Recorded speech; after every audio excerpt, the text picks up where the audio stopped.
That's bad.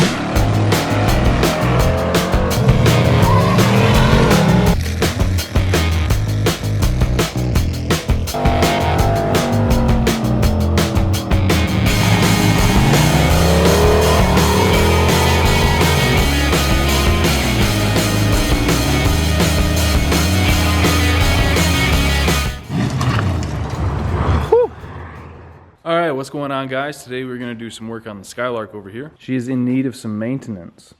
So, a few things we got to do. I got to change the oxygen sensor on it. New Bosch one just showed up yesterday, I think, or the day before maybe. Easy enough to do. I've got to replace the oil pressure sensor, which is going to be a little annoying. I got to pull the intake off, move it ahead. And then I'm changing all of the front steering components. I wish I could say that I was putting a manual rack and pinion on this thing, but we're not. We are just R&Ring all of the center components, the center drag link, all the tie rods, the pitman arm, all of that is getting swapped out for some new stuff. Because this thing for a while has had a lot of slop in it. Not like the general old car slop. I'm talking like you move the steering wheel and you can watch all the stuff like bind up because of all the slop in the joints. So we're going to swap that out with some fresh stuff so that I'm not scared to drive it. Because if I kept driving it like this, at some point, something's just going to fall apart. And then we're probably not going to get to it today, but I do need to change the a couple brake lines on this. I'm pretty sure that it's just an issue with line sizing. I don't know how it ended up this way. The line for the front brakes is 1/4 inch, and the lines for the rear brakes is 3/16. So I'm thinking that this much bigger diameter line is just not creating enough pressure for these front brakes. Because I jacked the car up, had Jess stomp on the brakes as hard as she could, and I could still, like, it was tough, but I could still spin the wheels. So I'm thinking that if I just change out the line sizing, then hopefully we're all good there. I don't really know what else to do. Everything else should be fine. So I'm going to get this thing moved over to the hoist because if you can see the Fiero is not there. And unfortunately, no, I'm not done with that car yet. There's a handful of little things left to do on it. Throttle cable bracket, finish making the axles for it, stuff like that, fluids, blah, blah, blah. We took that over to my dad's place so that he could do the brakes on it. And then that gives me like a time to take a break from that car, fix a few things around here that need to be fixed on the hoist, or at least easier on the hoist. And then once he's done with that, we'll bring it back over here. I'll get it finished up ASAP. And then we can focus more full-time on stuff like the Skylark, the 55, things like that. So I've got to move all this junk out of the way and get this thing over to the hoist.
Man, this car sounds good. For just a stock little 5.3 with the cam, get that O2 sensor changed, it should run even better. Because right now it thinks it's totally unplugged and I don't know what the computer's doing.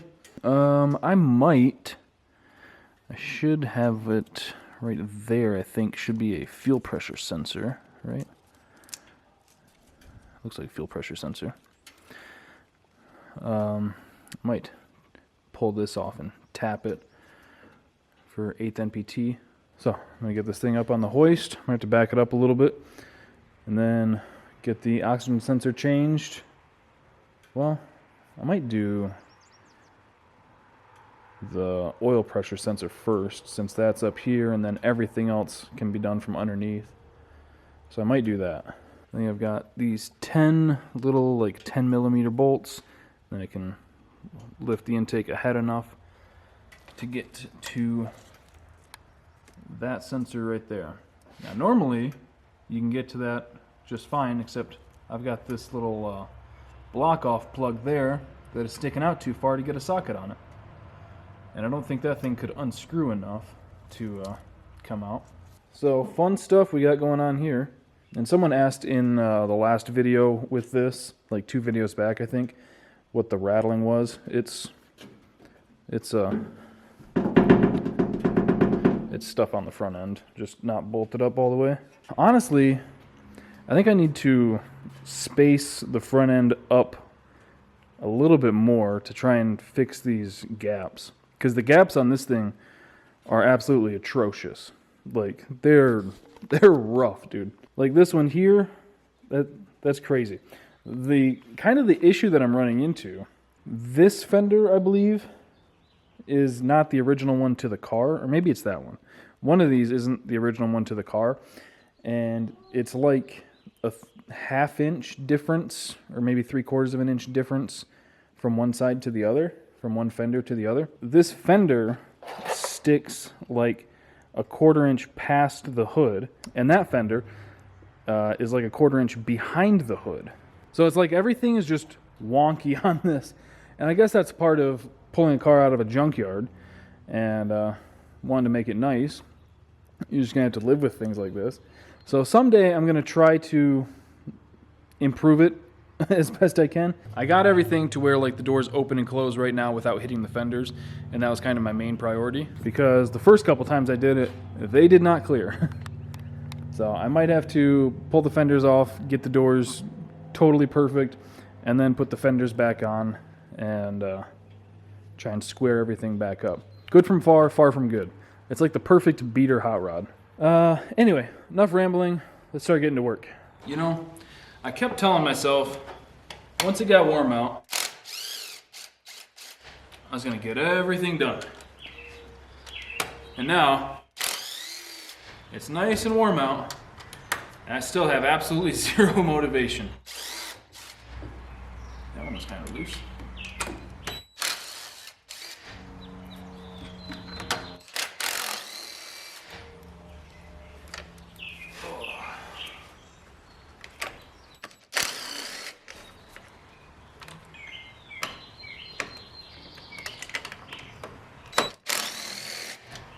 Hey, come on now.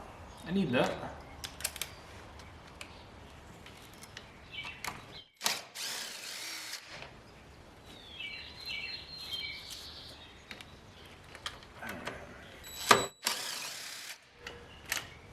Like, everything here needs something done to it. My diesel, I gotta change one of the front U-joints on the axle. The ramp truck, I gotta change the intake and carb on. The Envoy needs a bunch of stuff. This needs some stuff. The 55 needs everything. The Chevelle needs everything. Seth's motorhome, we still gotta finish the roof on that, which we were supposed to do this past weekend, but we didn't have all the stuff we needed. God dang, this one's a heavy intake. That might be enough. Might be enough. Alright, there we go. Alright, found the ratchet. It was hidden right in front of me.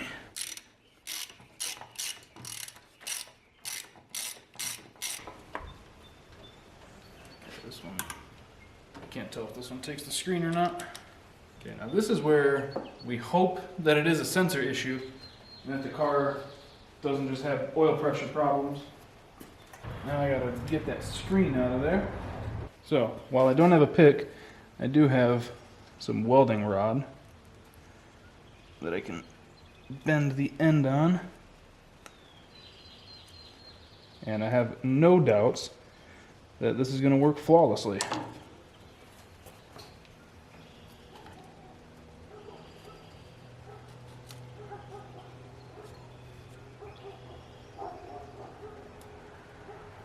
I think the screen's not even in this one. I might be searching for nothing. Old sensor, here's our new one. It is a GM sensor, or at least it's supposed to be. I don't know.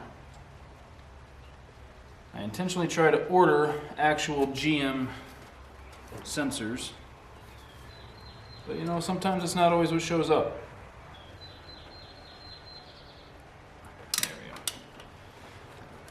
I can live with that.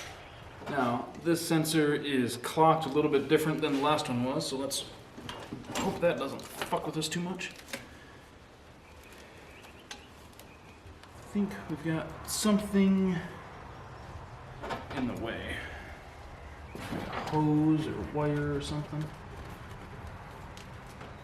If ever there was an argument for the plastic intakes, this was it. Good Lord, this thing is heavy.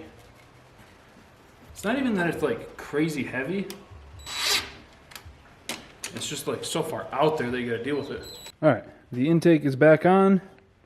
I'm not even gonna question whether or not any of the O-rings fell off or got pinched. They're all 100% fine. So now we can get it pushed back, air it up, and change the O2 sensor and all the front steering rigmarole.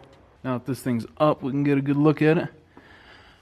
3.5-inch aluminum X-pipe exhaust. Believe it or not, I shortened this drive shaft myself, and I've never taken it to get balanced. I'm sure you guys believe that. What am I talking about? Here is our oxygen sensor. Trim this zip tie. And I sure hope that this new oxygen sensor is any good. I tried to order it from a reputable place. I know, surprise, surprise.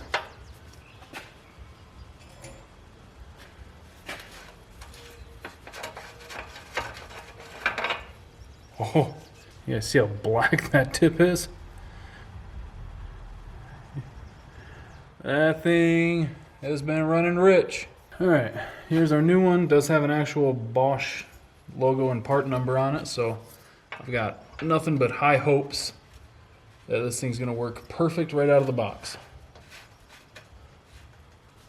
Because there's nothing more discouraging than spending 80 bucks on a sensor that doesn't work.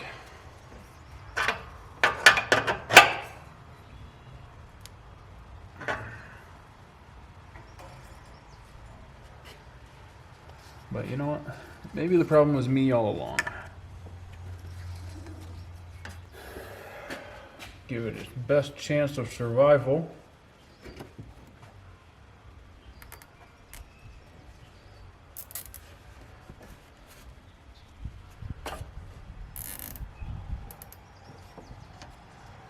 And then might just do a loop over here. Just give it one of them.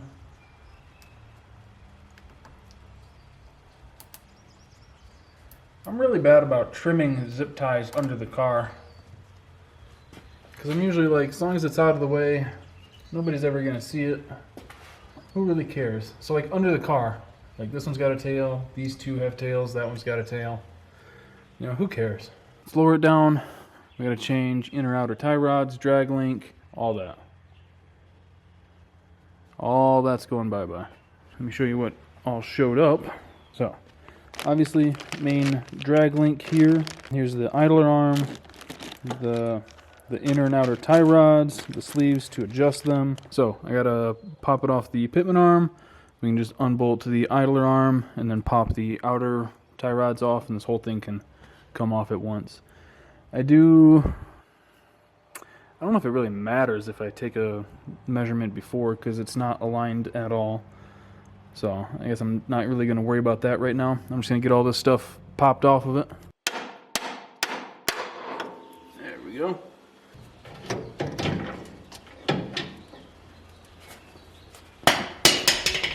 Alright.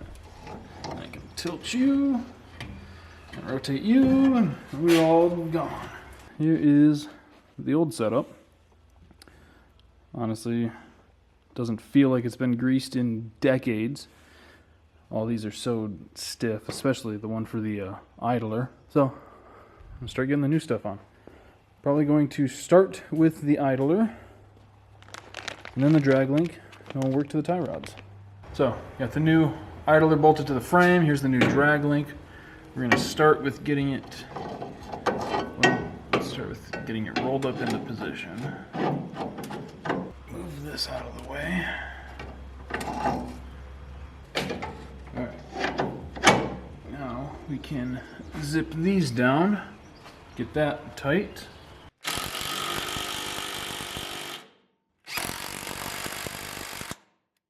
So that cotter pin will work.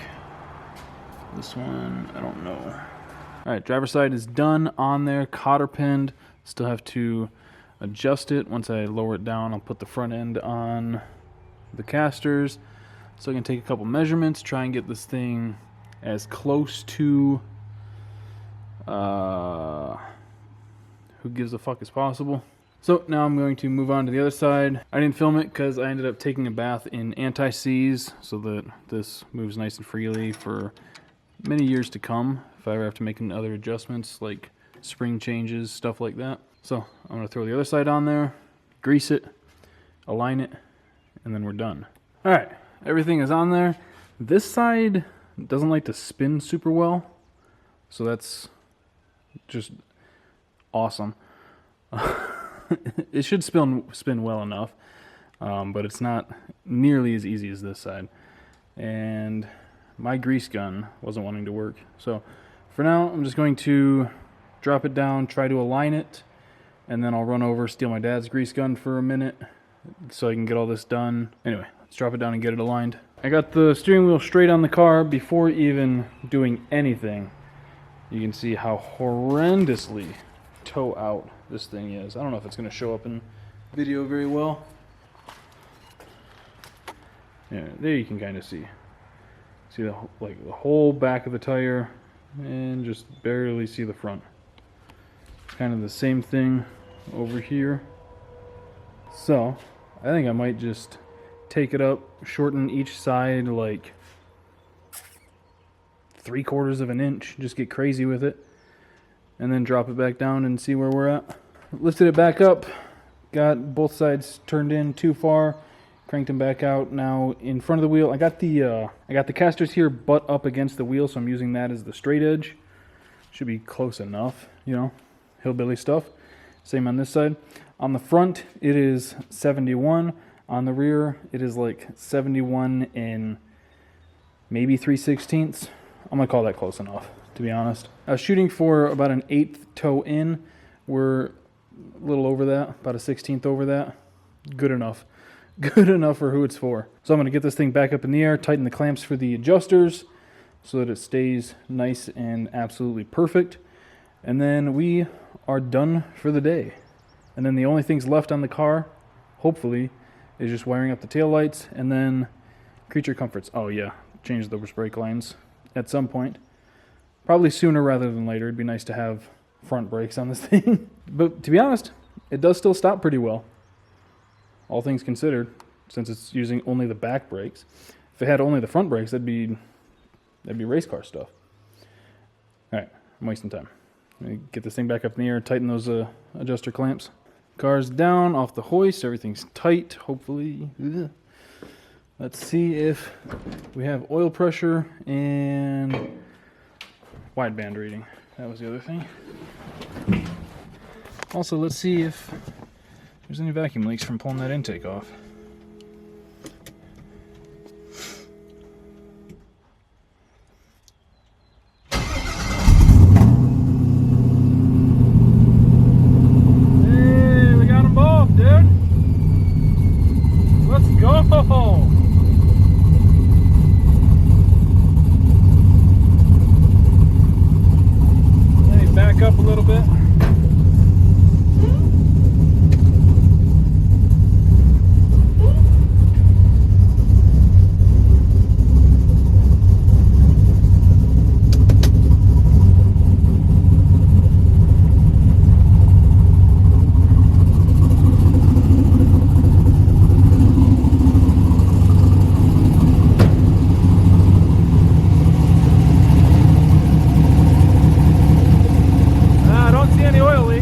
good.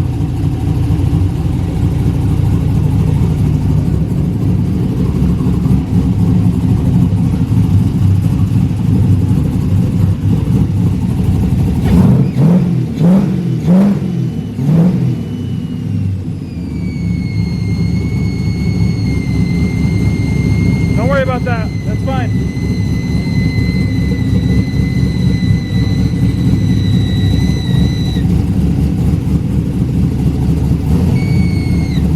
With the throttle body. As soon as I flip it again, might be the IAC sensor. Might be the IAC. All right, sick. Sick.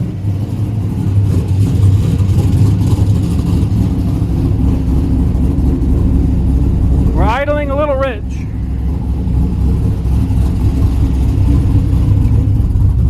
I like them to idle around 15. Basic idle, that's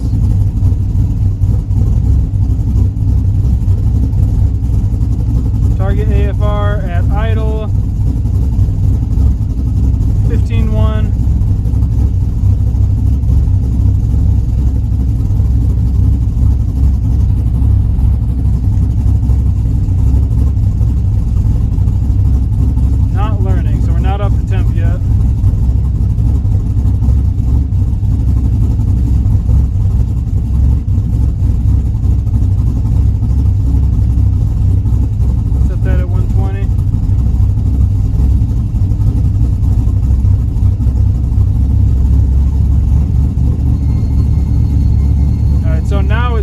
Just went into learn, yeah, into closed loop, I mean.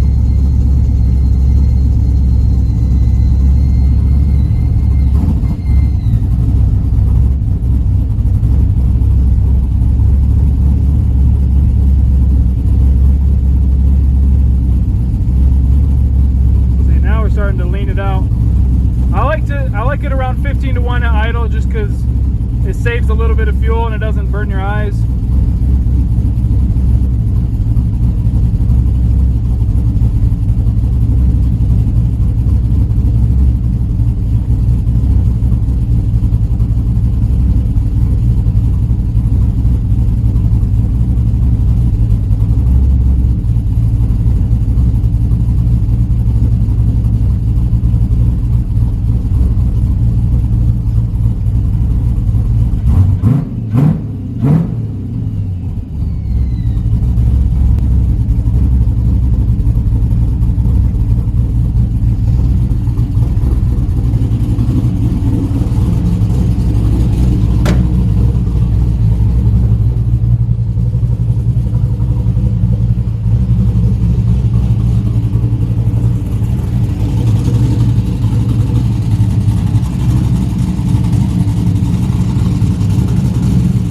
I hate to say it, but that front could probably go up just a little bit, like just 3/4 of an inch.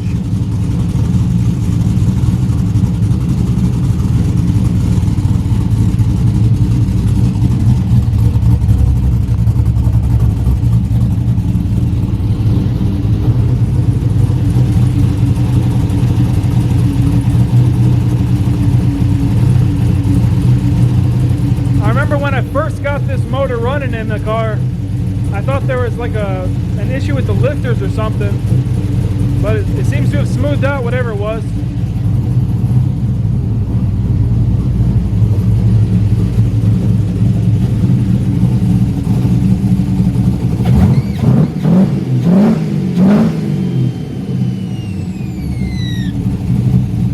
Yeah, I think it's that thing.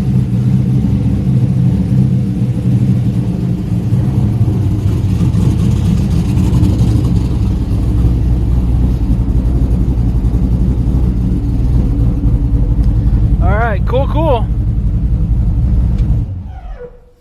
See, now that was the transmission. All right, hell yeah, man. Now we just got to get the front brakes sorted, get the tail lights sorted, and then we have a bona fide street car. So that is going to do it for today's video. Hope you guys enjoyed it. Hope you enjoyed seeing the Skylark. Thank you guys for liking and clicking that bell to get notifications. I'll see you guys next time.